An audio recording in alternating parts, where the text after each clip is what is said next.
ಅಕ್ರಮ ಎಸಗೋದ ಇವರ ಕಾಯಕ. ಜೆಪಿ ನಗರ 8 ಮತ್ತು 9 ಫೇಸ್ ವಾರ್ಡ್ ಕಾಮಗಾರಿಯಲ್ಲೂ ಅಕ್ರಮ ನಡೆಸಿದ್ದಾರೆ. ಮೂಲ ಸೌಕರ್ಯ ಒದಗಿಸಲು ಕರೆದಿದ್ದಂತಹ ಟೆಂಡರ್ನಲ್ಲಿ ಬ್ರಹ್ಮಾಂಡ ಭ್ರಷ್ಟಾಚಾರ ನಡೆದಿದೆ. ಅಕ್ರಮವಾಗಿ 27 ಕೋಟಿ ಟೆಂಡರ್ ಪಾಸ್ ಮಾಡಿದ್ದಂತಹ ಭ್ರಷ್ಟರು ಅಕ್ರಮವಾಗಿ 27 ಕೋಟಿ ಟೆಂಡರ್ ಪಾಸ್ ಮಾಡಿರುವಂಥದ್ದು. ಗುತ್ತಿಗೆದಾರನ ಮಾಹಿತಿ ಇಲ್ಲ, ಕೆಲಸ ಮಾಡಿದ್ದಕ್ಕೆ ಸಾಕ್ಷಿನೂ ಇಲ್ಲ, ಆದರೂ ಬಿಲ್ ಪಾಸ್ ಮಾಡುವಂತಹ ಬಿಡಿಎ ಕಿಲ್ಲಾಡಿಗಳು ಇವರು. ನಿಯಮವನ್ನ ಉಲ್ಲಂಘನೆ ಮಾಡಿ ಖಾಲಿ KW4 ಫಾರ್ಮ್ಗೆ ಸಹಿ ಕೂಡ ಅಕ್ರಮವಾಗಿ ಹಾಕಿಸ್ಕೊಂಡಿರುವಂಥದ್ದು.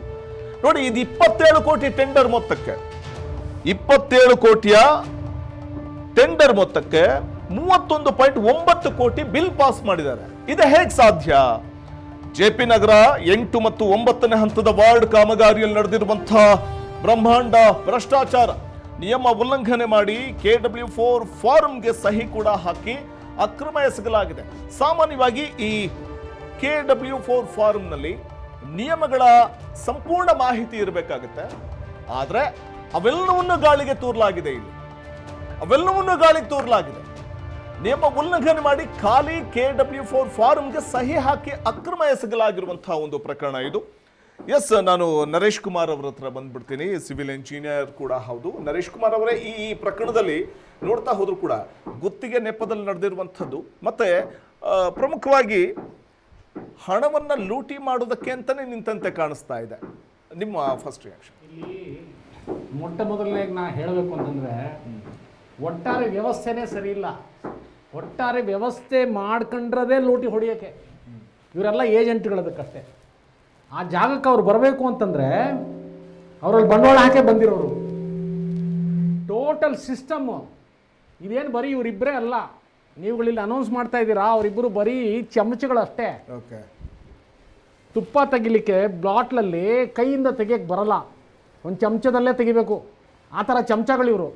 ಯಾರೆಲ್ಲ ಇರ್ತಾರೆ ಸರ್ ಇವ್ರ ಹಿಂದೆ? ಹಾಗಾದ್ರೆ ಇವ್ರ ಹಿಂದ್ಗಡೆ ಬೇಸಿಕ್ಸಲ್ಲಿ ಕೇಸ್ ವರ್ಕರ್ಗಳಿಂದ ಹಿಡ್ಕೊಂಡು, ಅವ್ರ ಚೀಫ್ ಇಂಜಿನಿಯರ್ ವರ್ಕಿಂದ ಹಿಡ್ಕೊಂಡು, BDAದಲ್ಲಿ ಇಂಜಿನಿಯರಿಂಗ್ ಆಫೀಸರ್ ಅಂತ ಇರ್ತಾರೆ, ಅವರಿಂದ ಹಿಡ್ಕೊಂಡು ಈವನ್ ಚೇರ್ಮನ್ನು, ಕಮಿಷನರು, even UDD principal secretary, chief secretary ಎಲ್ಲರೂ ಇನ್ವಾಲ್ವ್. ಇಲ್ಲ ಅಂತಂದರೆ 300 ಕೋಟಿ ಅಂತಂದರೆ ಇವರು ಆ ಲೆವೆಲ್ನವ್ರು ಅಲ್ಲ. ಇವರು ಚಿಲ್ಲರೆ ಪಲ್ರೆಗಳು. ಇವರು 300 ಕೋಟಿ ಅನ್ನೋದು ಗೌರ್ಮೆಂಟ್ ಲೆವೆಲ್ದದು. ಅದಕ್ಕೋಸ್ಕರ ಅವ್ರುಗಳು ಸಹಾಯ ಇಲ್ದಲೆ ಅವ್ರುಗಳು ಇವ್ರ ಮುಖವಾಡ ಅಷ್ಟೇ. ಯಾವ ಡೈರೆಕ್ಷನ್ಸ್ ಎಲ್ಲ ಅವ್ರದೇ. ನಿಮ್ಮನ್ನ ಇಲ್ಲಿ ಕೂಡಿಸ್ತಾ ಇದ್ದೀನಿ, ತಾಳಕ್ಕೆ ತಕ್ಕಂತೆ ಕೂಡಿಸೋದು. ನಾನು ನಿಮ್ಮನ್ನ ಇಲ್ಲಿ ಕೂರಿಸ್ತಾ ಇದ್ದೀನಿ. ಎಷ್ಟು ತಂದಿರ್ತೀರಾ? ಇಲ್ಲಾಂದ್ರೆ ನಿಮ್ಮ ಹಿಂದ್ಗಡೆ ಕ್ಯೂ ಇದೆ, ಲಿಸ್ಟು, ಕಾಂಪಿಟೇಷನ್ಗೆ ಲಿಸ್ಟ್ ಇದೆ. ನೀನು ಎಷ್ಟಪ್ಪ ತರ್ತೀಯಾ? 300. ಅವ್ರು 300 ಅವ್ರ ಕೆಪಾಸಿಟಿ ಇಲ್ಲ ಬಿಡ್ರಿ. 5 ಕೋಟಿ 10 ಕೋಟಿಲೇ ಸತ್ತೋಗ್ಬಿಡ್ತಾರೆ ಅವರು. ನಾನು 5 ಕೋಟಿ ಕೊಡ್ತೀನಿ, 10 ಕೋಟಿ, ಯಾಕಂದ್ರೆ ಮೊದಲೆಲ್ಲ ಅಲ್ಲೆಲ್ಲ ಲೂಟಿ ಮಾಡಿರ್ಬೇಕಲ್ಲ. ಅಂದ್ರೆ ಇದೊಂದು ಚೈನ್ ಲಿಂಕ್ ತರ 100% ವಿಶಿಯಸ್ ಸರ್ಕಲ್. ಇದು ಟೋಟಲ್ ವಿಶಿಯಸ್ ಸರ್ಕಲ್. ಇದನ್ನ ಕಂಟ್ರೋಲ್ ಮಾಡಬೇಕು ಅಂತಂದ್ರೆ ಯಾರೋ ಒಬ್ಬರನ್ನ ಇಬ್ಬರನ್ನ ಹಿಡಿದ್ರೆ ಏನೂ ಆಗಲ್ಲ. ಟೋಟಲ್ ಎಲ್ಲಾನು ಹಿಡಿದ್ರೇ ಆಗೋದು. ಯಾಕೆ ಅಂತಂದ್ರೆ, ಎಲ್ಲರನ್ನು ಯಾಕೆ ಹಿಡಿಬೇಕು ಅಂತಂದ್ರೆ, ಒಬ್ಬೊಬ್ಬರೊಂದೊಂದು ಒಪಿನಿಯನ್ ಕೊಡ್ತಾರೆ. ಅವ್ನು ಕೇಸ್ ವರ್ಕರು ಪ್ರಿಪೇರ್ ಮಾಡ್ದಲೆ ಇವ್ರು ಸೈನ್ ಹಾಕಂಗಿಲ್ಲ. ಇವ್ರು ಸೈನ್ ಹಾಕ್ದಲೆ ಮುಂದ್ಗಡೆ ಅಪ್ರೂವಲ್ಗೆ ಹೋಗೋಂಗಿಲ್ಲ. ಅಪ್ರೂವಲ್ಗೆ ಹೋಗ್ದಲೆ ಹಣ ಬಿಡುಗಡೆ ಆಗಲ್ಲ. ಹಣ ಬಿಡುಗಡೆ ಆಗದಲೆ ಅವ್ನ ಕಾಂಟ್ರಾಕ್ಟರ್ಗೆ ದುಡ್ಡು ಸಿಗಲ್ಲ. ಇದೆಲ್ಲ ದೊಡ್ಡ ಚಿಲ್ಲರೆ ಪಲ್ಲರೆ. ಪಬ್ಲಿಕ್ಗೆ ಇದಕ್ಕೆ ಸಂಬಂಧನೇ ಇಲ್ಲ. ಪಬ್ಲಿಕ್ ಅಂದ್ರೆ ದುಡ್ಡು ಕಲೆಕ್ಟ್ ಮಾಡ್ಕೊಳ್ಳೋದು ಎಷ್ಟೋ ಫೈನಾನ್ಸ್ ಡಿಪಾರ್ಟ್ಮೆಂಟ್ಗೆ ಹೋಗುತ್ತೆ, ಈ ಡಿಪಾರ್ಟ್ಮೆಂಟ್ಗಳಿಗೆ ಅಲೋಕೇಟ್ ಮಾಡ್ತಾರಷ್ಟೇ. ಇವ್ರುಗಳು ಫೈನಾನ್ಸ್ ಡಿಪಾರ್ಟ್ಮೆಂಟಿಂದ ಅಲೋಕೇಟ್ ಮಾಡೋದು ಕಾಂಟ್ರಾಕ್ಟರ್ಸ್ಗೆ ಅವ್ರು ರಿಲೀಸ್ ಮಾಡಬೇಕು. ಕಾಂಟ್ರಾಕ್ಟ್ಸ್ಗೆ ರಿಲೀಸ್ ಮಾಡಬೇಕು ಅಂತಂದರೆ ಹಿಂದಿನ ಸರ್ಕಾರದಲ್ಲಿ 40% ಅಂದರು, ಮುಂದಿನ ಈ ಸರ್ಕಾರದಲ್ಲಿ 60% ಅಂತಂದ್ರು. ಮತ್ತೊಂದು ಕೆಲಸ ಎಷ್ಟರಲ್ಲಿ ಮಾಡಬೇಕು? ಅವನು ಲಾಭ ಇಟ್ಕೊಂಡು 20ರಲ್ಲಿ ಮಾಡ್ಬೇಕಷ್ಟೇ ಅವನು. ಅವಾಗ ಏನಾಗುತ್ತೆ? ಕಳಪೆ ಮಾಡಲೇಬೇಕು. ಈ ದುಡ್ಡುಗಳೆಲ್ಲ ಹೋಗುತ್ತೆ, ಎಲ್ಲ ಹಂಚ್ಕೊಳ್ಳೋದೇ, ಯಾರು ಒಬ್ರಿಗೆ ಹೋಗಲ್ಲ. ಇದು ಇವಾಗ ನೀವು ಹೇಳ್ತಾ ಇದ್ರಲ್ಲ 300 ಬಂದು 300 ಜನಕ್ಕೆ ಹೋಗಿರುತ್ತೆ. ಎಸ್, ಅಮೃತೇಶ್ ಅವರೇ, ಈ ಪ್ರಕರಣ ಲೋಕಾಯುಕ್ತದಲ್ಲಿ ದೂರ ಆಗಿದ್ರು ಕೂಡ, ದೂರ ದಾಖಲಾಗಿದೆ, ಡಿಸೆಂಬರ್ನಲ್ಲೇ ಆಗಿದೆ. ಸುಮಾರು 4-5 ತಿಂಗಳೇ ಆಗಿದೆ. 2024 ಡಿಸೆಂಬರ್ ಅಂತಂದ್ರೆ ನಾವು ಇವತ್ತು ಏಪ್ರಿಲ್ ತಿಂಗಳಲ್ಲಿದ್ದೀವಿ. 4-5 ತಿಂಗಳೇ ಆಯಿತು. ಇಷ್ಟಾದರೂ ಕೂಡ FIR ಯಾಕಿಲ್ಲ ಸರ್ ಲೋಕಾಯುಕ್ತದಲ್ಲಿ? ನೋಡಿ, ಈಗ ತಮ್ಮ ಟ್ಯಾಗ್ ಲೈನ್ಗಳನ್ನ ಕೆಲವೊಂದನ್ನು ಹೇಳ್ತಾ ಇದ್ರು. ಆಮೇಲೆ ಸರ್ವೇ ಸಾಮಾನ್ಯವಾಗಿ ನಾನು ಇಷ್ಟೊಂದು ಹೋರಾಟಗಳನ್ನ ನಾನು ನಡೆಸ್ತಾ ಇದ್ದಾಗ ಅಲ್ಟಿಮೇಟಾಗಿ ನಾವು ಒಂದು ಇದಕ್ಕೆ ಬರಬೇಕಾಗುತ್ತೆ, ತೀರ್ಮಾನಕ್ಕೆ. ದೊಡ್ಡವರಿಗೆ ಒಂದು ಕಾನೂನು, ಚಿಕ್ಕವರಿಗೆ ಬೇರೆ ಕಾನೂನು ಅಂತ. ಬೇರೆ ನೀವು ವಿಲೇಜ್ ಅಕೌಂಟೆಂಟ್ ಮೇಲೆ RI ಮೇಲೆ ಇನ್ನೊಬ್ಬರ ಮೇಲೆ ನೀವು ಇದನ್ನು ಕಂಪ್ಲೇಂಟ್ ಕೊಟ್ಟರೆ ಗುಬ್ಬಿ ಮೇಲೆ ಬ್ರಹ್ಮಾಸ್ತ್ರ ಮಾಡೋಂಥ ಲೋಕಾಯುಕ್ತ ಆಗಿದೆ ಇವತ್ತು. ಲೋಕಾಯುಕ್ತನ ನಾನು ನೇರವಾಗಿ ನಾನು ಟಾರ್ಗೆಟ್ ಮಾಡಿ ಹೇಳ್ತಾ ಇದ್ದೀನಿ. ಮೊದಲೆಲ್ಲ ಲೋಕಾಯುಕ್ತ ಭಾಳ ಚೆನ್ನಾಗಿ ಒಂಥರ ಟ್ರಾನ್ಸ್ಪರೆಂಟ್ ಇತ್ತು. ಒಂದು ತಾರ್ಕಿಕವಾಗಿ ಹೇಳ್ತೀನಿ, ಲೋಕಾಯುಕ್ತ ಆಫೀಸ್ಗೆ ಹೋಗಿದ್ದೀರೋ ಏನೋ ಗೊತ್ತಿಲ್ಲ. ಅಲ್ಲ, ಒಂದ್ ಕಾಲದಲ್ಲಿ ಲೋಕಾಯುಕ್ತ ಅಂತಂದ್ರೆ ವೆಂಕಟಾಚಲ ಅವರಿದ್ದಾಗ, ಸಂತೋಷ್ ಹೆಗಡೆ ಅವರಿದ್ದಾಗ, ಆಗಿನ ಕಾಲದಲ್ಲಿ ಭ್ರಷ್ಟರಿಗೆ ನಡುಕ ಕೂಡ ಬೆಚ್ಚಿ ಬೀಳೋರು, ಈಗ ಹಾಸಿಗೆ ಒದ್ದೆ ಮಾಡ್ಕೊಳ್ಳೋರು. ಅಲ್ಲ, ಈಗ ಲೋಕಾಯುಕ್ತ ಆಫೀಸ್ ಹೇಗಾಗಿದೆ ಅಂದ್ರೆ ಐಷಾರಾಮಿಯ ಒಂದು ಆಫೀಸು.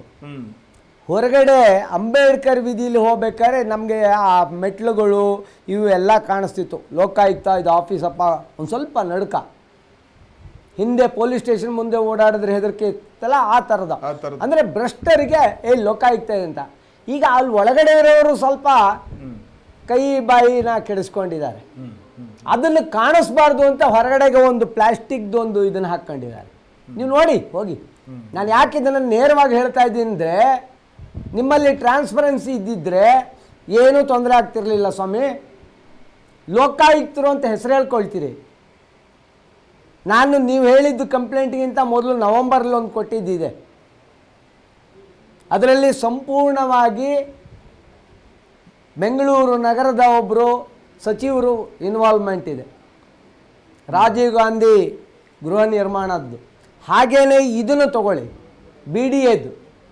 BDAಗೆ ಇವ್ರು ಹೇಳಿದಾಗೆ 300 ಜನಕ್ಕೆ ಹಂಚುತ್ತಾರೆ ಅಂದರೆ ಬೆಂಗಳೂರು ನಗರದ ಉಸ್ತುವಾರಿ ಸಚಿವರು ಯಾರಪ್ಪ? ಬಂದ್ಬಿಡಿ, ನೇರವಾಗಿ ಪಾಯಿಂಟಿಗೆ ಬರೋದನ್ನೇ ಸುತ್ತಿ ಬಳಸಿ ಹೊಡೆಯೋದೇನು ಬೇಕಾಗಿಲ್ಲ. ಅಂದರೆ ಇವ್ರಿಗೆ ಇದು ಇವರು ಒಂದು ಕಡೆ ಎಲ್ಲೋ ಒಂದು ಕಡೆ RR ನಗರದಲ್ಲಿ ಟ್ರೈನಿಂಗ್ ತೊಗೊಂಡಿದ್ದಾರೆ. ಯಾಕೆಂದರೆ ತಮಗೆ ಗೊತ್ತಿರ್ಬೋದು, ಮುನಿರತ್ನಂ ಅವ್ರದ್ದು ಇಲ್ಲಿ ವೈಯಾಲಿಕಾವಲ್ಲಿರುವ ಮನೆಯಲ್ಲಿ ಒಂದು 1250 ಕಡತಗಳು BBMPಯ ಕಡತಗಳು ಸಿಗ್ತವೆ. RR ನಗರದಲ್ಲಿ ಅಲ್ಲಿ ಆಫೀಸ್ ಒಳಗಡೆ ಹೇಗೆ ನಡೀತದೆ ಅಂದರೆ, ಇಲ್ಲಿ ಟೆಂಡರ್ ಕರೆದಾಗೆ, ಟೆಂಡರ್ ಅಕ್ಸೆಪ್ಟ್ ಆದಂಗೆ, ವರ್ಕ್ ಆರ್ಡ್ರ್ ಕೊಟ್ಟಂಗೆ, ವರ್ಕ್ ಫಿನಿಶ್ ಆದಂಗೆ, ದೆನ್ ಪೇಮೆಂಟ್ಗೆ, ಅದೆಲ್ಲ ಈ ಖಾಸಗಿ ಒಳಗಡೆ ನಡೀತಿತ್ತು. ಅವಾಗ ಲೋಕಾಯುಕ್ತರು 1250 ಫೈಲ್ನ ರೈಡ್ ಮಾಡಿ ಹಿಡಿದ್ರು ರಾತ್ರಿ 12 ಗಂಟೆಗೆ. ಅವಾಗ ಹೇಗಿತ್ತು ಲೋಕಾಯುಕ್ತ, ಈಗ ಹೇಗಾಗಿದೆ ಲೋಕಾಯುಕ್ತ? ಸರ್, ಜನಸಾಮಾನ್ಯರು ಮಾತಾಡೋದು, ನಾವು ಹೇಳೋದಲ್ಲ. ಲೋಕಾಯುಕ್ತ ಅಂದ್ರೆ ಹಲ್ಲು ಕಿತ್ತ ಹಾವಿನಂತಾಗಿದೆ. ಹೌದು, ಜನಸಾಮಾನ್ಯರು ಮಾತಾಡ್ತಾರೆ 100%. ಆಮೇಲೆ ಇವೆಲ್ಲ ಹೇಗೆ ಅಂದ್ರೆ, ನೀ ಸತ್ತಂಗ್ ಮಾಡು, ನಾನು ಹತ್ತಂಗ್ ಮಾಡ್ತೀನಿ ಅಂತ. ತಿಂಗಳಿಗ ಅಥವಾ 2 ತಿಂಗಳಿಗೂ ಒಂದ್ಸರಿ ಲೋಕಾಯುಕ್ತ ಬೇಟೆ ಬಂದ್ಬಿಡ್ತದೆ. ಆ AEE ಅವ್ರ್ಯಾರೋ ಇಂಜಿನಿಯರು, ನಿರ್ಮಿತಿ ಕೇಂದ್ರದ ಆಫೀಸರು, ಇವರು ಮೀಟರ್ ರೀಡರು, ಅವೆಲ್ಲ ಹಾಕಿ ಒಂದು 10 kg 11 kg 20 kg ಅವೆಲ್ಲ ತೋರಿಸ್ಬಿಟ್ಟು ಲೋಕಾಯುಕ್ತ ಜೀವಂತ ಆಗಿದ್ದೀರಿ, don't worry, we are doing our business.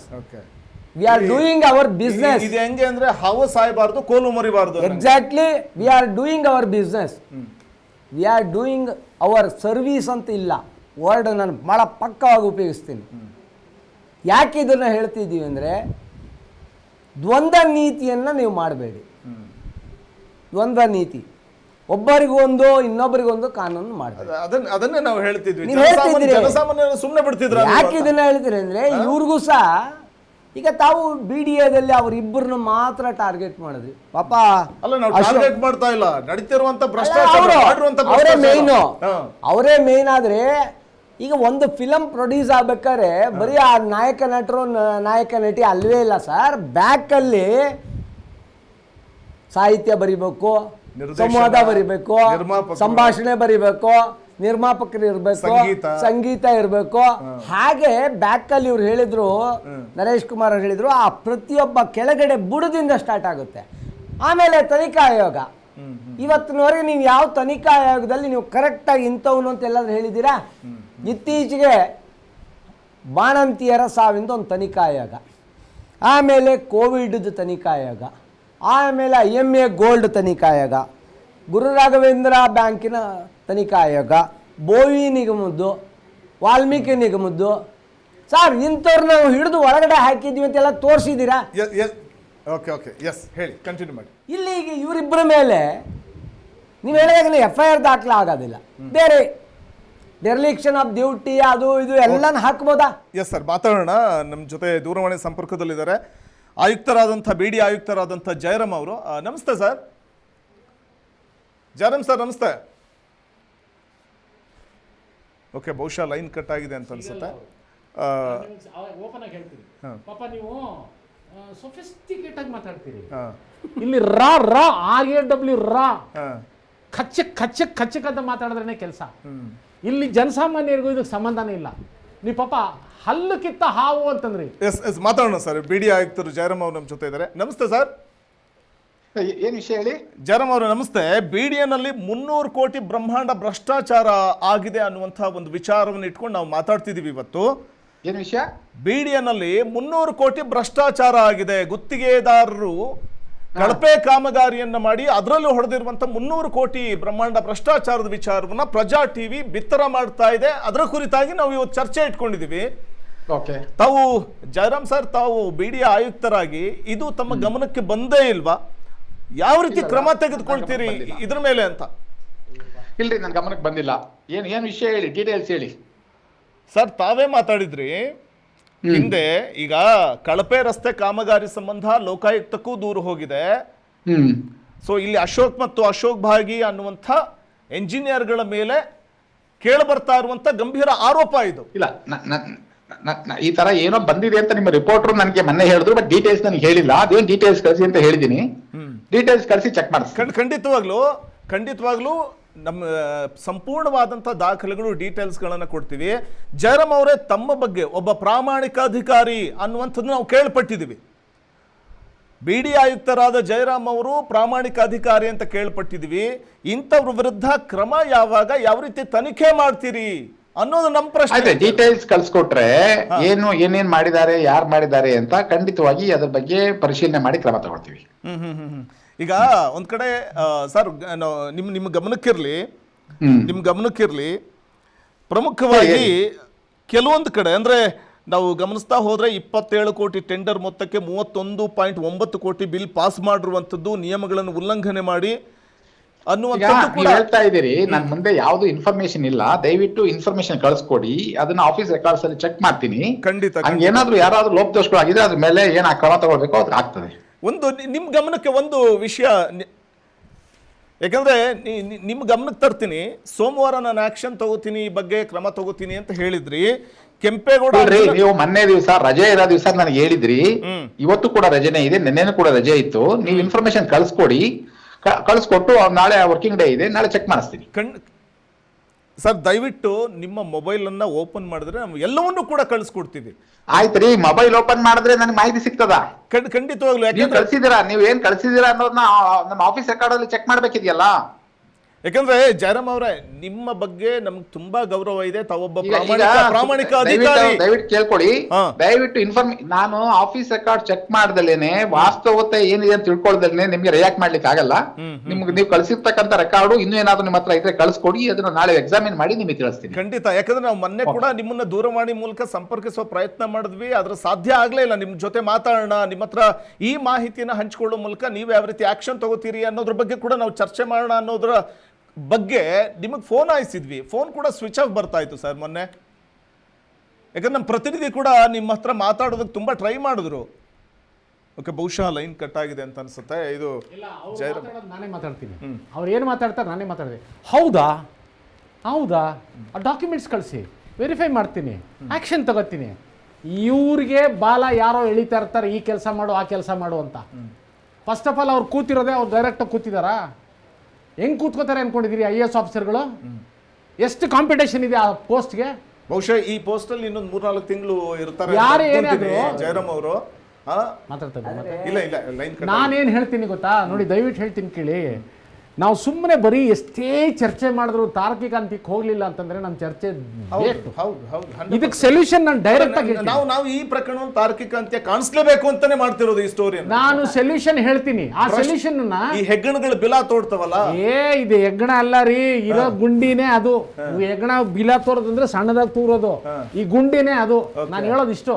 ಇದಕ್ಕೆ ಸೊಲ್ಯೂಷನ್ ನಾನು ಓಪನ್ ಆಗಿ ಹೇಳ್ತೀನಿ. ನಮ್ಮಲ್ಲಿ 2 ಕಾನೂನಿನ ಕೊರತೆ ಇದೆ. ಪ್ರಿವೆನ್ಷನ್ ಆಫ್ ಕರಪ್ಷನ್ ಆಕ್ಟ್ ಅಂತ ತೊಗೊಂಡೋಗಿ ಮೊದಲು ಕಸದ ಬುಟ್ಟಿಗೆ ಬಿಸಾಕಿ, ಅದರಲ್ಲಿ ಕನ್ವಿಕ್ಷನ್ ಎಷ್ಟು ಜನ ಆಗಿದ್ದಾರೆ ತೋರಿಸ್ಬಿಡಿ. ಒಂದು ಲೋಕಾಯುಕ್ತದಲ್ಲಿ ನಾನು ಈ ಮಾತು ಹೇಳ್ಕೊಬಾರ್ದು, ಜಂಬ ಆಗುತ್ತೆ. ಸಂತೋಷ್ ಹೆಗ್ಡೆ ಅವರೇ ಇದ್ದಾಗ ನಾನು ಅವ್ರನ್ನೇ ಹೋಗಿ ಕೇಳಿದ್ದೀನಿ ಕನ್ವಿಕ್ಷನ್ ರೇಟ್ ನನಗೆ ಡೀಟೇಲ್ಸ್ ಕೊಡಿ ಅಂತ. ಅದು ಹಾಗಲ್ಲ, ಬರೀ ಬುರುಡೆ ಮಾತುಗಳಿಗೆ ಭಾಷಣಗಳಿಗೆ ಎಲ್ಲರೂ ಇದ್ದಾರೆ. ನಾನು ಕೇಳೋದು ಇಷ್ಟು, ಸೊಲ್ಯೂಷನ್ ನಾನು ಡೈರೆಕ್ಟಾಗಿ ಹೇಳ್ತೀನಿ. ಇದು ಬಂದು ಅಸೆಂಬ್ಲಿಲಿ ಮತ್ತೆ ಪಾರ್ಲಿಮೆಂಟಲ್ಲಿ ನಡಿಬೇಕು ಎನಾಕ್ಟ್ಮೆಂಟು. ಯಾರು ಮಾಡ್ತಾರೆ? ಅವರೇ ಖದೀಮ್ರು, ಅವರೇ ಕಳ್ಳರು, ಓಪನ್ ಆಗಿ ಹೇಳ್ತೀನಿ. ಅವರು ಕರೆಕ್ಟಾಗಿ ಈಗ ರಾಮಕೃಷ್ಣ ಹೆಗಡೆ ಅವರಿದ್ದಾಗ ಲೋಕಾಯುಕ್ತ ಬಂದಾಗ ಎಷ್ಟು ಚೆನ್ನಾಗಿತ್ತು. ಅಗಸ ಹೊಸದ್ರಲ್ಲಿ ಗೋಣೆ ಪಟ್ಟೆನ ಎತ್ತೆ ತೊಗಿತಾನಂತೆ, ಆಮೇಲೆ ಒಗೆಯೋ ಬಟ್ಟೆನೆಲ್ಲ ನೀರಲ್ಲಿ ಅಂದಾಗ ಬಿಸಾಕ್ತಾನಂತೆ. ಇಲ್ಲಿ ಸೊಲ್ಯೂಷನ್ ಇಷ್ಟೇ, ಜನಸಾಮಾನ್ಯರ ಕೈಯಲ್ಲಿ ಇದು ಇಲ್ಲ, ಇದು ಇರೋದು ಜನಪ್ರತಿನಿಧಿಗಳ ಕೈಯಲ್ಲಿ. ಜನಪ್ರತಿನಿಧಿಗಳು ಮಾಡಲ್ಲ, ಅದಕ್ಕೆ ಜನಪ್ರತಿನಿಧಿಗಳು ಕೋರ್ಟ್ ಇದೆಯಲ್ಲ ಅದು ಕೆಲಸಕ್ಕೆ ಬರಲ್ಲ. ಒಂದು ಬ್ರೇಕಿಂಗ್ ಇದೆ, ನೋಡ್ಕೊಂಡ್ಬರೋಣ ನೋಡಿ. ಎಸ್, ಇನ್ನು ಈ ಕಳಪೆ ಕಾಮಗಾರಿ ಸಂಬಂಧ ನಾವು ಗಮನಿಸ್ತಾ ಹೋಗೋಣ. ಶರತ್ ಬಾಬು ಗುತ್ತಿಗೆದಾರರ ವಿರುದ್ಧ ದಾಖಲಾಗ್ತಾ ಇರೋ ದೂರು, 300 ಕೋಟಿ ಗುತ್ತಿಗೆ ಪಡೆದಿದ್ದ ಅರವಿಂದ್ ಬಿಜಿ. ಈ ಅರವಿಂದ್ ಬಿಜಿ ಭ್ರಷ್ಟಾಚಾರಕ್ಕೆ ಮೂಲ ಕಾರಣನೇ ಈ ಅರವಿಂದ್ ಬಿಜಿ. ಮಹಾರಾಷ್ಟ್ರ, ಆಂಧ್ರ ಪ್ರದೇಶ, ತೆಲಂಗಾಣದಲ್ಲೂ ಲೂಟಿ ಹೊಡೆದಿರುವಂತದ್ದು. ಭ್ರಷ್ಟಾಚಾರದಲ್ಲಿ ಸಂಪಾದಿಸಿದ ಹಣವನ್ನ ಬೇರೆ ಕಡೆಯೂ ಕೂಡ ಹೂಡಿಕೆಯನ್ನ ಮಾಡಲಾಗಿದೆ. ಶರತ್ ಬಾಬು ಎಂಬ ಗುತ್ತಿಗೆದಾರರ ವಿರುದ್ಧ ದಾಖಲಾಗ್ತಾ ಇರುವಂತಹ ದೂರು ಇದು. 300 ಕೋಟಿ ಗುತ್ತಿಗೆ ಪಡೆದಿದ್ದ ಅರವಿಂದ್ ಬಿಜಿ ಭ್ರಷ್ಟಾಚಾರದ ಮೂಲ ಈತನೇ. ಕಡು ಭ್ರಷ್ಟ ಅಧಿಕಾರಿಗಳ ಸಂಪರ್ಕದಲ್ಲಿದ್ದ ಗುತ್ತಿಗೆದಾರ ಈತ. ಮಹಾರಾಷ್ಟ್ರ, ಆಂಧ್ರ ಪ್ರದೇಶ, ತೆಲಂಗಾಣದಲ್ಲೂ ಕೂಡ ಲೂಟಿ ಹೊಡೆದಿರುವಂತದ್ದು ಈ ಅರವಿಂದ್ ಬಿಜಿ. ಭ್ರಷ್ಟಾಚಾರದಲ್ಲಿ ಸಂಪಾದಿಸಿದ ಹಣ ಬೇರೆ ಕಡೆಯೂ ಹೂಡಿಕೆ ಮಾಡಿದ್ದಾರೆ. ಶರತ್ ಬಾಬು ಗುತ್ತಿಗೆದಾರರ ವಿರುದ್ಧ ದಾಖಲಾಗ್ತಾ ಇರುವಂತಹ ದೂರಿದು. ಈತ ದೊಡ್ಡವರನ್ನ, ಪ್ರಭಾವಿಗಳನ್ನ ಮುಂದಿಟ್ಕೊಂಡು ಬ್ರಹ್ಮಾಂಡ ಭ್ರಷ್ಟಾಚಾರವನ್ನ ನಡೆಸಿರುವಂತಹ ಕಡು ಭ್ರಷ್ಟ ಅಧಿಕಾರಿಗಳ ಸಂಪರ್ಕದಲ್ಲಿದ್ದ ಗುತ್ತಿಗೆದಾರ ಈ ಅರವಿಂದ್ ಬಿಜಿ. ಬರೀ ಕರ್ನಾಟಕ ಅಷ್ಟೇ ಅಲ್ಲ, ಮಹಾರಾಷ್ಟ್ರ, ಆಂಧ್ರ ಪ್ರದೇಶ, ತೆಲಂಗಾಣದಲ್ಲೂ ಕೂಡ ಬ್ರಹ್ಮಾಂಡ ಭ್ರಷ್ಟಾಚಾರ ನಡೆಸಿರುವುದಲ್ಲದೆ ಹಣವನ್ನ ಸಂಪಾದಿಸಿದ ಭ್ರಷ್ಟಾಚಾರದಲ್ಲಿ ಸಂಪಾದಿಸಿದ ಹಣವನ್ನ ಬೇರೆಡೆ ಹೂಡಿಕೆ ಮಾಡಿರುವಂಥದ್ದು. 300 ಕೋಟಿ ಗುತ್ತಿಗೆ ಪಡೆದಿದ್ದಂತಹ ಅರವಿಂದ್ ಬಿಜಿ ಕಡು ಭ್ರಷ್ಟ ಅಧಿಕಾರಿಗಳ ಸಂಪರ್ಕದಲ್ಲಿದ್ದಂತಹ ಗುತ್ತಿಗೆದಾರ ಈತನ ಕಬದ್ದ ಬಾಹು ಬರೀ ಕರ್ನಾಟಕಕ್ಕಷ್ಟೇ ಸೀಮಿತ ಆಗಿಲ್ಲ, ಬೇರೆಡೆಯೂ ಚಾಚಿದೆ. ಅದು ತೆಲಂಗಾಣ, ಆಂಧ್ರ ಪ್ರದೇಶ, ಹೀಗೆ ಬೇರೆ ಬೇರೆ ಕಡೆಗಳಲ್ಲೂ ಕೂಡ ಬ್ರಹ್ಮಾಂಡ ಭ್ರಷ್ಟಾಚಾರ ನಡೆಸಿರುವಂಥದ್ದು. ಈ ಅರವಿಂದ್ ಬಿಜಿ ಭ್ರಷ್ಟಾಚಾರಕ್ಕೆ ಮೂಲ ಕಾರಣ ಅಂತಂದ್ರೆ ಈತನೇ. ಕಡು ಭ್ರಷ್ಟ ಅಧಿಕಾರಿಗಳ ಸಂಪರ್ಕದಲ್ಲಿರುವಂತಹ ಗುತ್ತಿಗೆದಾರ. ಮಹಾರಾಷ್ಟ್ರ, ಆಂಧ್ರ ಪ್ರದೇಶ, ತೆಲಂಗಾಣದಲ್ಲಿ ಕೂಡ ಲೂಟಿ ಹೊಡೆಯಲಾಗಿರುವಂಥದ್ದು. ಇನ್ನು ಭ್ರಷ್ಟಾಚಾರದಲ್ಲಿ ಸಂಪಾದನೆ ಮಾಡಿದಂತಹ ಹಣವನ್ನು ಬೇರೆ ಕಡೆಯೂ ಹೂಡಿಕೆಯನ್ನ ಮಾಡಲಾಗಿದೆ. ಶರತ್ ಬಾಬು ಗುತ್ತಿಗೆದಾರರ ವಿರುದ್ಧ ದಾಖಲಾಗ್ತಾ ಇರುವಂತಹ ದೂರು. ಇದೆಲ್ಲದರ ನಡುವೆ ಅರವಿಂದ್ ಬಿಜಿ ಅನ್ನುವಂತಹ ವ್ಯಕ್ತಿ, ಈ ಫೋಟೋದಲ್ಲಿ ನಾವೇನು ನೋಡ್ತಾ ಇದ್ವಿ, ಈ ಮಾರ್ಕ್ ಮಾಡಿ ನಿಮಗೆ ತೋರಿಸ್ತಾ ಇದ್ದೀವಿ. ಅರವಿಂದ್ ಬಿಜಿ ಅನ್ನುವಂಥ ಗುತ್ತಿಗೆದಾರ ಹೇಗೆ ಗಣ್ಯ ವ್ಯಕ್ತಿಗಳ ಜೊತೆ, ಸ್ವಾಮೀಜಿಗಳ ಜೊತೆ ಫೋಟೋಗೆ ಪೋಸ್ ಕೊಡ್ತಾ ಇರುವಂತಹ ಈ ವ್ಯಕ್ತಿ ಹೇಗೆ ಹಣವನ್ನು ಲೂಟಿ ಮಾಡ್ತಾ ಇದ್ದ. ಬ್ರಹ್ಮಾಂಡ ಭ್ರಷ್ಟಾಚಾರದ ಮೂಲ ಪಿತಾಮಹ ಅಂತಂದ್ರೆ ಈತನೇ. ಮೂಲ ಪಿತಾಮಹ ಅಂದ್ರೆ ಈತನೇ. ನೋಡಿ, ಅಲ್ಲಿ ದೊಡ್ಡವರ ಜೊತೆ ಗುರುತಿಸ್ಕೊಳ್ಳುವಂಥದ್ದು, ಫೋಟೋಗೆ ಪೋಸ್ ಕೊಡೋದು, ಸ್ವಾಮೀಜಿಗಳ ಜೊತೆ ಗುರುತಿಸ್ಕೊಳ್ಳುವಂಥದ್ದು. ಆ ಮೂಲಕ ಈತ ತಾನೊಬ್ಬ ಪ್ರಭಾವಿ ಅಂತ ಬಿಂಬಿಸ್ಕೊಳ್ಳೋದು. ತಾನೊಬ್ಬ ಪ್ರಭಾವಿ ಅಂತ ಬಿಂಬಿಸ್ಕೊಂಡು ಹೇಗೆ ಹಣವನ್ನು ಲೂಟಿ ಹೊಡಿತಾ ಇದ್ದ. ಅದ್ರ ಜೊತೆಗೆ ಕರ್ನಾಟಕ ಮಾತ್ರವಲ್ಲ, ತಮಿಳುನಾಡು, ಅಂದರೆ ಆಂಧ್ರ ಪ್ರದೇಶ, ತೆಲಂಗಾಣ, ಮಹಾರಾಷ್ಟ್ರ ಈ ಭಾಗದಲ್ಲೂ ಕೂಡ ಬ್ರಹ್ಮಾಂಡ ಭ್ರಷ್ಟಾಚಾರವನ್ನು ಈ ಅರವಿಂದ್ ಬಿಜಿ ಎಸಗಿದ್ದಾನೆ ಅನ್ನೋದಕ್ಕೆ ಸಾಕಷ್ಟು ಪುರಾವೆಗಳಿವೆ. ಈತನ ವಿರುದ್ಧ ಕೂಡ ಕ್ರಮ ಆಗಬೇಕು, ಶಿಸ್ತು ಕ್ರಮ ತೆಗೆದುಕೊಳ್ಬೇಕು, ಕಾನೂನಾತ್ಮಕವಾದಂಥ ಕ್ರಮ ತೆಗೆದುಕೊಳ್ಬೇಕು ಅನ್ನುವಂಥ ಒತ್ತಾಯ ಕೂಡ ಕೇಳಿಬರ್ತಾ ಇರುವಂಥದ್ದು. ಒಂದು ಕಡೆ ಆತ ಹೂಡಿಕೆ ಮಾಡ್ತಾ ಇದ್ದಂತಹ ಕಂಪನಿ, ಆ ಕಂಪನಿ ಒಂದು ಕಡೆ ನಾವು ಗಮನಿಸ್ತಾ ಇದ್ದೀವಿ. ಯಾಕೆಂದರೆ ಆತನದ್ದೇ ಸ್ವಂತ ಕಂಪನಿ ಇದು.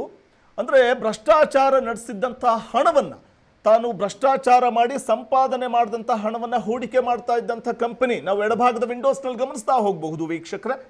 ಇನ್ನು ಬಲಭಾಗದಲ್ಲಿ ಪ್ರಭಾವಿಗಳ ಜೊತೆ, ಸ್ವಾಮೀಜಿಗಳ ಜೊತೆ ತಾನೊಬ್ಬ ಪ್ರಭಾವಿ ವ್ಯಕ್ತಿ ಅಂತ ಪೋಸ್ ಕೊಟ್ಕೊಂಡು ಗುರುತಿಸ್ಕೊಳ್ತಾ ಇದ್ದದ್ದು. ಮತ್ತು ಇಂಥ ಪ್ರಭಾವಿಗಳನ್ನು ಮುಂದಿಟ್ಕೊಂಡು ಅಂಥವರ ಹೆಸರೇ ಹೇಳಿಕೊಂಡು ತಾನು ಹೇಗೆ ಭ್ರಷ್ಟಾಚಾರವನ್ನು ನಡೆಸ್ತಾ ಇದ್ದ ಅನ್ನೋದಕ್ಕೆ ಒಂದು ನಿದರ್ಶನ ಈ ಫೋಟೋದಲ್ಲಿ ಕಾಣಿಸ್ತಾ ಇರುವಂಥ ಅರವಿಂದ್ ಬೀಜಿ, ಗುತ್ತಿಗೆದಾರ ಅರವಿಂದ್ ಬೀಜಿಯ ಬ್ರಹ್ಮಾಂಡ ಭ್ರಷ್ಟಾಚಾರಕ್ಕೆ ಒಂದು ನಿದರ್ಶನ ಅಂತಂದರೆ ಈ ಕೆಲವೊಂದು ಫೋಟೋಸ್ಗಳಿರಬಹುದು.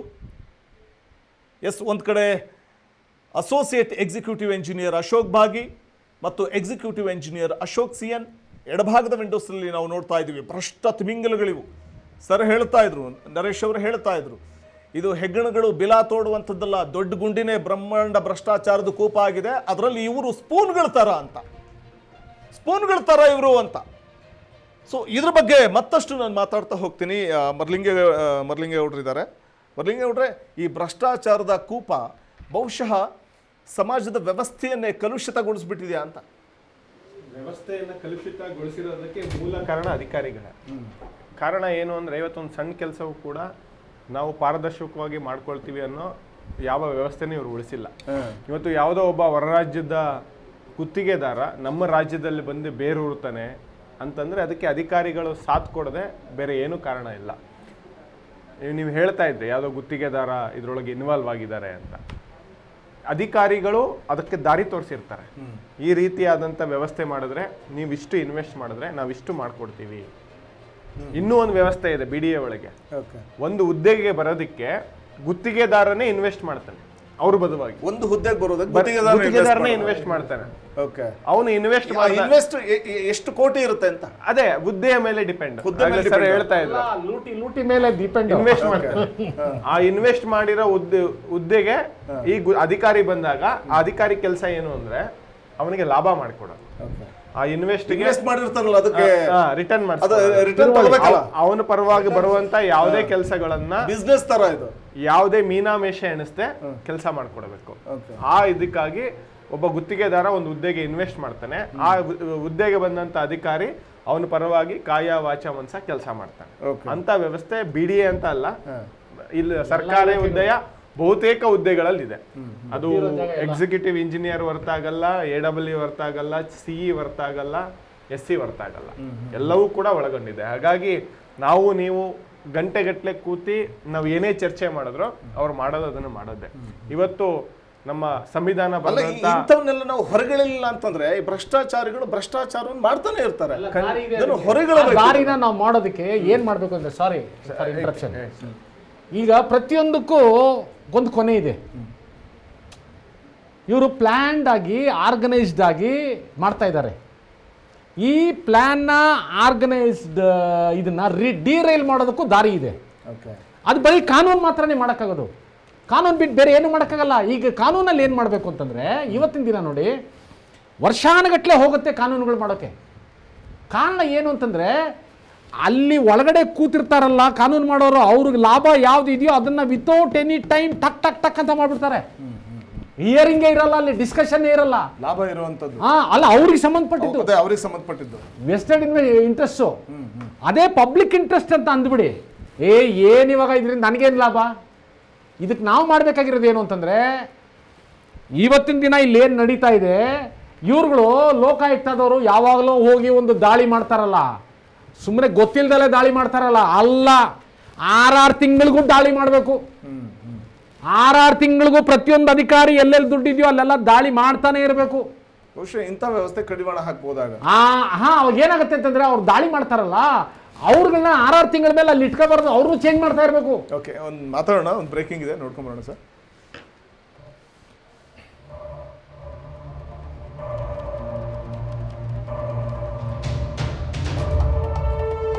ಬೇನಾಮಿಯ ಆಸ್ತಿ ಮಾಡಿದ್ರು ಐಟಿಗೆ ಮಾಹಿತಿ ಇರಲ್ವಾ? ಆದಾಯ ಮೀರಿ ಸಂಪಾದಿಸಿರೋ ಆಸ್ತಿ ಐಟಿಗೆ ಕಾಣ್ತಿಲ್ವಾ? ಭ್ರಷ್ಟರಿಗೆ ಮೂಗುದಾರ ಹಾಕೋಕೆ ಐಟಿ ಹಿಂದೇಟಾಕೆ ಹಾಕ್ತಾ ಇರುವಂಥದ್ದು. ಐಟಿ ಅಧಿಕಾರಿಗಳಿಗೆ ಇವರ ಗೋಲ್ಮಾಲ್ ಗೊತ್ತಿಲ್ವಾ? ಬೇನಾಮಿ ಆಸ್ತಿ ಮಾಡಿದ್ರು ಐಟಿಗೆ ಮಾಹಿತಿನೇ ಇಲ್ವಾ? ಆದಾಯ ಮೀರಿ ಸಂಪಾದಿಸಿರುವ ಆಸ್ತಿ ಆದಾಯ ತೆರಿಗೆ ಇಲಾಖೆಗೆ ಕಾಣ್ತಿಲ್ವಾ? ಭ್ರಷ್ಟರಿಗೆ ಮೂಗುದಾರ ಹಾಕೋಕೆ ಐಟಿ ಹಿಂದೇಟ್ಯಾಕೆ? ಯಾಕಂದ್ರೆ ಐಟಿ ಅಧಿಕಾರಿಗಳಿಗೆ ಈ ಬ್ರಹ್ಮಾಂಡ ಭ್ರಷ್ಟಾಚಾರ ಅಥವಾ ಗೋಲ್ಮಾಲ್ ಮಾಹಿತಿ ಗೊತ್ತಿಲ್ವಾ? ಬೇನಾಮಿ ಆಸ್ತಿ ಮಾಡಿದ್ರು ಐಟಿಗೆ ಮಾಹಿತಿ ಇಲ್ವಾ? ಈ ಪ್ರಶ್ನೆ ಸಹಜವಾಗಿ ಸಾರ್ವಜನಿಕರನ್ನ ಕಾಡುತ್ತೆ. ಭ್ರಷ್ಟರಿಗೆ ಮೂಗುದಾರ ಹಾಕೋಕೆ ಆದಾಯ ತೆರಿಗೆ ಇಲಾಖೆ ಹಿಂದೇಟ್ಯಾಕೆ? ಇದು ನಾವು ಕೇಳುವಂತ ಪ್ರಶ್ನೆ ಅಲ್ಲ, ಸಾರ್ವಜನಿಕರು ಕೂಡ ಕೇಳ್ತಾರೆ, ಸಾರ್ವಜನಿಕರು ಕೂಡ ಮಾತಾಡ್ತಾರೆ. ಬೇನಾಮಿ ಆಸ್ತಿ ಮಾಡಿದಂಥವರ ಮನೆಯ ಮೇಲೆ ಅಥವಾ ಅಧಿಕಾರಿಗಳ ಮೇಲೆ ಯಾಕೆ ದಾಳಿ ಆಗೋದಿಲ್ವಾ? ಐಟಿ ಅಧಿಕಾರಿಗಳೇ ಯಾಕೆ ದಾಳಿ ಮಾಡೋದಿಲ್ಲ? ಇದು ಪ್ರಶ್ನಾರ್ಥಕವಾಗೇ ಕಾಡುತ್ತೆ ಜನಸಾಮಾನ್ಯರನ್ನು. ಎಸ್ ನರೇಶ್ ಅವರು, ಈಗ ಇದಕ್ಕೆ ಸೊಲ್ಯೂಷನ್ ನಾವು ಮಾತಾಡಿದ್ರೆ ಅವ್ರಿಗೆ ಸ್ವಲ್ಪ ಅಟ್ಲೀಸ್ಟ್ ಆದ್ರೂ ಒಂದು ನಾಚಿಕೆ ಮಾನ್ಯ ಮರ್ಯಾದೆ ಬರ್ತದೆ. ಇವ್ರಿಗಂತೂ ಎಮ್ಮೆ ಚರ್ಮ ಏನು ಬರಲ್ಲ. ನಾನು ಹೇಳೋದೇನಪ್ಪ ಅಂತಂದ್ರೆ, ವ್ಯವಸ್ಥೆ ಸರಿ ಇದ್ರೆ ಎಲ್ಲ ಸರಿ ಇರುತ್ತೆ. ವ್ಯವಸ್ಥೆನೇ ತೂತು, ನೀವೇನು ಮಾಡೋಕ್ಕಾಗಲ್ಲ. ನೀರು ತುಂಬಕ್ಕಾಗೋದಿಲ್ಲ, ಬುಡಾನೇ ಇಲ್ಲ ಅದಕ್ಕೆ. ಇಲ್ಲಿ ನಾನು ಹೇಳೋದೇನಪ್ಪ ಅಂತಂದ್ರೆ, ಏನು ಕಾನೂನು ಬರಬೇಕು ಅಂತಂದ್ರೆ, ಈಗ ಯಾರ್ಯಾರಿದ್ದಾರೆ investigation and enquiry officers, once in 6 months ಅವ್ರು ಚೇಂಜ್ ಆಗಬೇಕು.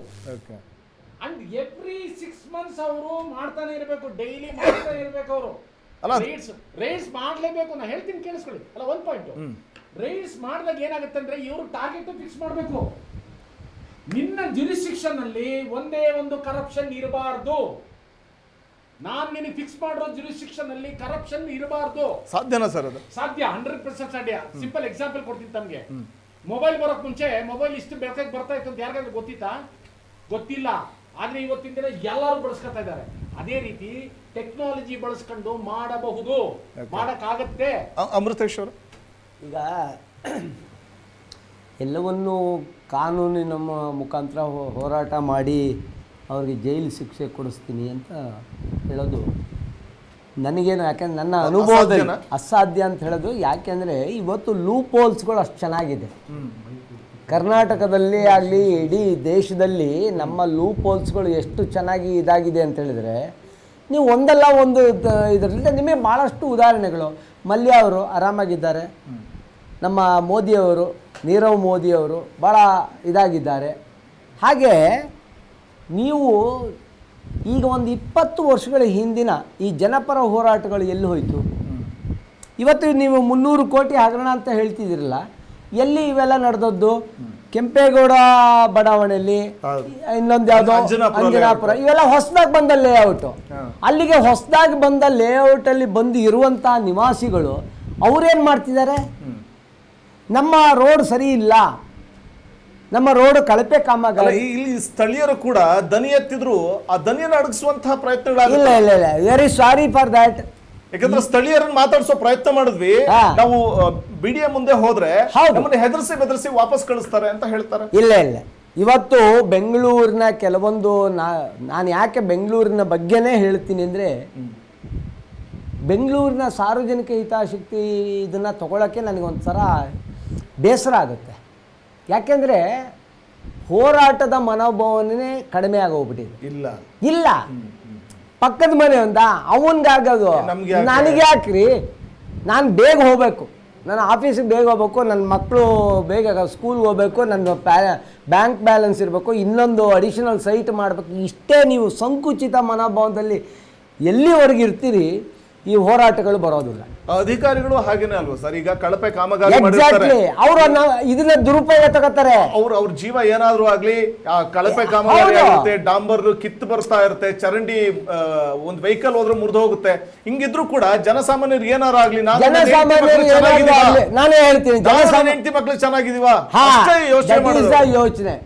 ಜನಸಾಮಾನ್ಯ ಇವತ್ತು ಕೆಂಪೇಗೌಡ ನಗರ ಒಂದು ದೊಡ್ಡ ಆಂದೋಲನ ಆಗಿ, ಇಲ್ಲಿ ರೋಡ್ಗಳನ್ನ ಸರಿಯಾಗಿ ಮಾಡಿಲ್ಲ, ಈ ಕಾಂಟ್ರಾಕ್ಟರ್ ಸರಿ ಇಲ್ಲ, ಈ ಇಂಜಿನಿಯರ್ಗಳು ಅಂತ ಹೇಳ್ಬಿಟ್ಟು